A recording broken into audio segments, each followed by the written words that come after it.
नमस्कार दर्शकों, मैं आर्यश अग्निहोत्री आप सबका स्वागत करता हूं।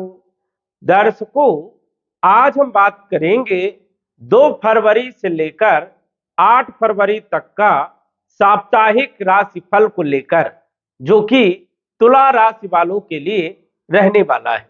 यह सप्ताह तुला राशि वालों के लिए कैसा रहेगा? इस सप्ताह कौन कौन से ग्रहों का राशि परिवर्तन होगा? ग्रहों के राशि परिवर्तन से कौन कौन से क्षेत्रों में क्या क्या बदलाव देखने को मिलेगा, हम बात करेंगे आपके संपूर्ण क्षेत्रों के बारे में। तो आइए जानते हैं। उससे पहले यह समझिए कि यह फलादेश चंद्र राशि पर आधारित है।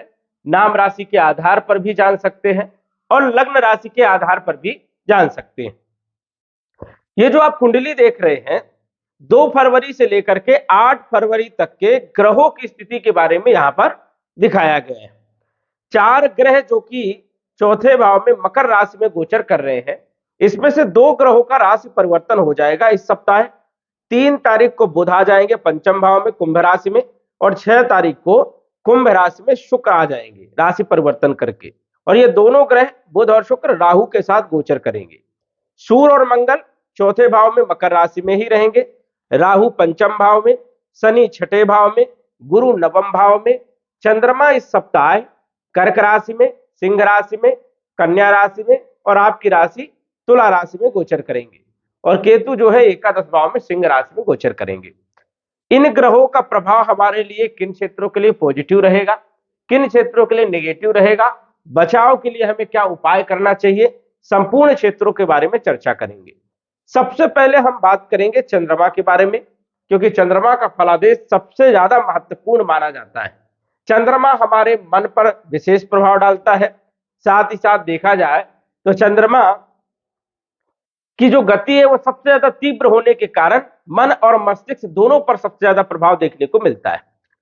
आपने अनुभव किया होगा कि महीने में कुछ ऐसे दिन होते हैं जो कि आपके बुरे जाते हैं।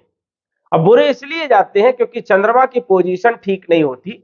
चंद्रमा या तो छठे में, या तो 8वें में, या तो 12वें भाव में गोचर करते हैं, या फिर शनि के साथ, राहु के साथ, केतु के साथ गोचर करते हैं।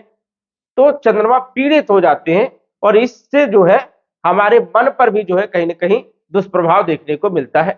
मन कामकाज में लगता नहीं है, अशांति बनी रहती है, भटकता है। साथ ही साथ जो है कार्य करने में असुविधा होती है, गलतियां बहुत होती हैं और कहीं ना कहीं किसी न किसी से बहस भी हो जाती है। तो चंद्रमा यदि पॉजिटिव है तो कामकाज करने में मन भी लगेगा, कार्यों में सफलता भी मिलेगी और स्थिति आपकी बेहतर होगी। सबसे पहले चंद्रमा के बारे में ही जानेंगे। चंद्रमा 2 तारीख को आपके कैरियर के भाव में, दसम भाव में अपनी राशि में गोचर करने वाले हैं। तो ये एक अच्छी स्थिति है यहाँ पर चंद्रमा की 2 तारीख को। और 2 तारीख को ये 10:48 रात्रि तक रहने वाले हैं, मतलब पूरा दिन रहेंगे। तो आपके काम बन सकते हैं, कैरियर से जुड़े हुए आपके काम बन सकते हैं, चाहे वो नौकरी से जुड़ा हुआ हो, चाहे व्यापार से जुड़ा हुआ हो, चाहे व्यवसाय से जुड़ा हुआ हो। स्वयं का कोई काम यदि आप कर रहे हो और कुछ करना चाहते हो तो एक अच्छी स्थिति है। या नई नौकरी के लिए तलाश कर रहे हैं तो भी स्थिति आपके लिए बेहतर है। इंटरव्यू देना चाहते हैं तो 2 तारीख का दिन जो है वो आपके लिए बढ़िया रहेगा। स्वास्थ्य के लिए भी 2 तारीख का दिन आपका बढ़िया रहेगा। 2 तारीख को रात्रि 10:48 में ये आ जाएंगे सिंह राशि में, एकादश भाव में, जहां पर केतु विराजमान है। अब केतु के साथ चंद्रमा का गोचर अच्छा नहीं माना जाता, क्योंकि यहां पर चंद्र ग्रहण दोष बन जाता है और राहु की दृष्टि रहेगी। इस कारण से 3 तारीख का दिन और 4 तारीख का दिन आपके लिए ठीक नहीं रहेगा। कैरियर को लेकर के कुछ चिंता रह सकती है। हो सकता है ज्यादा प्रेशर रहे, दबाव रहे, या माहौल ठीक ठाक ना रहे, किसी से कहा सुनी हो जाए, या हो सकता है घर में जो है मतभेद वाली स्थिति बन जाए। तो ये स्थिति 3 तारीख और 4 तारीख को रहने वाली है। कामकाज में मन जो है थोड़ा कम लगेगा और कार्यों में गलती भी देखने को मिलेगी।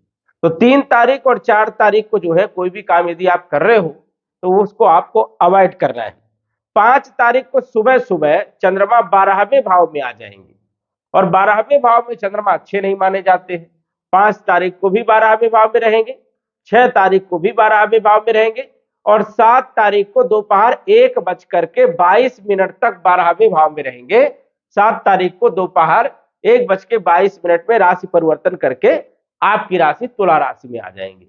तो 12वें भाव में खर्चे करवाएंगे, व्यय होगा, नुकसान होगा, साथ ही साथ कैरियर में दिक्कतें आएंगी, छोटी मोटी परेशानियां आएंगी, चिंता बनी रहेगी, नौकरी चेंज करने के लिए आप प्रयास करोगे, किसी के साथ बहस हो जाएगी और फालतू के खर्चे भी होंगे। तो यहां पर आपको ध्यान रखना है कि ये जो सप्ताह है आपका, ये थोड़ा सा ठीक ठाक नहीं रहेगा चंद्रमा के हिसाब से, मन थोड़ा सा अशांत रहने वाला है। तो यहां पर सोच समझ करके आपको डिसीजन लेना है, किसी के साथ विवाद नहीं करना है और शांति बना करके चलना है। वाणी पर भी थोड़ा सा कंट्रोल रखना है, क्योंकि चंद्रमा सिर्फ 2 तारीख को अच्छे रहेंगे और 3 तारीख 4 तारीख को भी अच्छी स्थिति नहीं है, 5 तारीख 6 तारीख 7 तारीख तक अच्छी स्थिति नहीं है, 7 तारीख को दोपहर के बाद अच्छी स्थिति है और 8 तारीख भी आपके लिए बढ़िया रहने वाली है, क्योंकि 8 तारीख को भी आपकी राशि में रहेंगे तो यहाँ पर अच्छे परिणाम देने का काम करेंगे, मन प्रसन्न रहेगा, कामकाज में सफलता मिलेगी और मन भी लगेगा कामकाज करने में। अब जान लेते हैं कि अन्य ग्रहों का प्रभाव क्या रहने वाला है। तो शुक्र आपके राशि के स्वामी है, लगन के स्वामी है और अष्टम भाव के भी स्वामी है, गोचर कर रहे हैं 4थे भाव में, अच्छी पोजीशन में है, हेल्थ आपकी बढ़िया रहेगी, स्वास्थ्य में कोई दिक्कत नहीं, कॉन्फिडेंस भी अच्छा रहेगा। और 6 तारीख को ये पंचम भाव में आ जाएंगे तो अकस्मात लाभ भी देने का काम करेंगे, स्वास्थ्य के लिए भी बढ़िया है, कॉन्फिडेंस के लिए भी अच्छा समय है, शुक्र अच्छे परिणाम देने का काम करेंगे। धन के मालिक मंगल, मंगल धन के भी मालिक है और आपके सप्तम भाव के भी मालिक है, गोचर कर रहे हैं उच्च राशि में, रुचक नामक पंच महापुरुष राजयोग बन रहा है, धन के लिए बहुत अच्छा राजयोग है, भूमि, भवन, प्रॉपर्टी, मकान और वाहन से जुड़े हुए आपके काम बनने वाले हैं, वैवाहिक जीवन भी ठीक ठाक रहेगा, पार्टनरशिप अच्छी रहेगी, बिजनेस आपका बढ़िया रहेगा और देखा जाए तो दैनिक आय में वृद्धि होगी। इसके बाद यदि हम बात करें तीसरे भाव के मालिक देवगुरु बृहस्पति के बारे में, बृहस्पति तीसरे भाव के भी मालिक है और 6ठे भाव के भी मालिक है, गोचर भाग्य भाव में कर रहे हैं, अपनी राशि को देख रहे हैं, यात्राएं हो सकती हैं, यात्राओं से लाभ मिलेगा, कम्युनिकेशन स्किल बहुत अच्छा रहेगा, छोटे भाई बहनों के साथ संबंध बहुत अच्छे रहेंगे, भाग्य का पूरा साथ मिलेगा और रोग, ऋण, शत्रु, कलह, कर्ज ये समाप्त होने के कहीं न कहीं जो है योग बनेंगे, कंपटीशन में सफलता, नई नौकरी के लिए भी स्थिति बेहतर होगी। शनि आपके 4थे और 5वें के मालिक है, 6ठे भाव में गोचर कर रहे हैं, भूमि, भवन, प्रॉपर्टी में लाभ, मकान, वाहन में लाभ, वही शिक्षा, संतान, लव लाइफ, फाइनेंशियल स्थिति भी आपकी बेहतर रहने वाली है, यहां पर स्थिति भी अच्छी है, कोई विशेष दिक्कत नहीं है।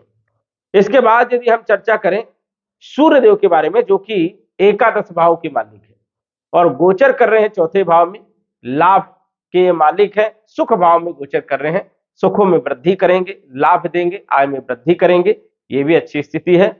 और इसके बाद हम चर्चा करेंगे राहु के बारे में, जो कि पंचम भाव में है, पंचम भाव में राहु कुछ क्षेत्रों में जो है बहुत अच्छे परिणाम देते हैं, लेकिन थोड़ा सा आपको ध्यान रखना है, शेयर मार्केट इत्यादि क्षेत्रों से बच करके आपको रहना है। लव लाइफ के लिए अच्छी स्थिति यहाँ पर है, फाइनेंशियल स्थिति ठीक ठाक यहाँ पर रहने वाली है, केतु भी आपको अच्छे लाभ देने का काम करेंगे क्योंकि सूर्य की स्थिति बढ़िया है, आय में वृद्धि करेंगे और धन लाभ भी देने का काम करेंगे, तो ये एक अच्छी स्थिति है।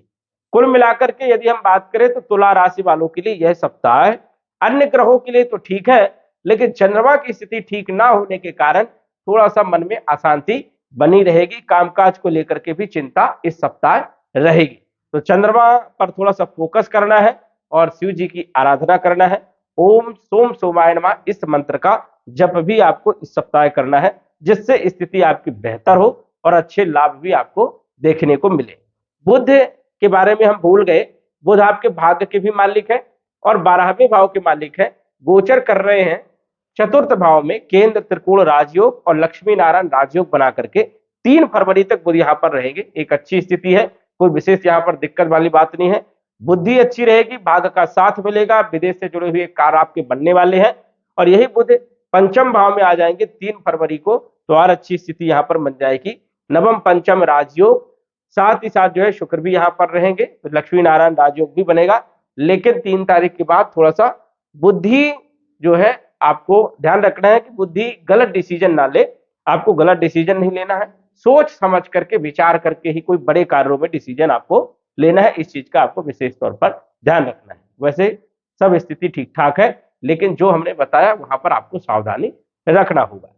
यह एक साधारण फलादेश है, सटीक जानकारी के लिए आप कुंडली का विश्लेषण करवा सकते हैं। तो दर्शकों, आज बस इतना ही। धन्यवाद। यदि आप अपनी कुंडली का विश्लेषण घर बैठे करवाना चाहते हैं तो दिए गए व्हाट्सएप नंबर से संपर्क करें। साधारण फीस जमा करके आप अपनी कुंडली का विश्लेषण फोन के माध्यम से घर बैठे ही करवा सकते हैं और जान सकते हैं अपने भूत, भविष्य और वर्तमान के बारे में। धन्यवाद। WhatsApp number 9479893911।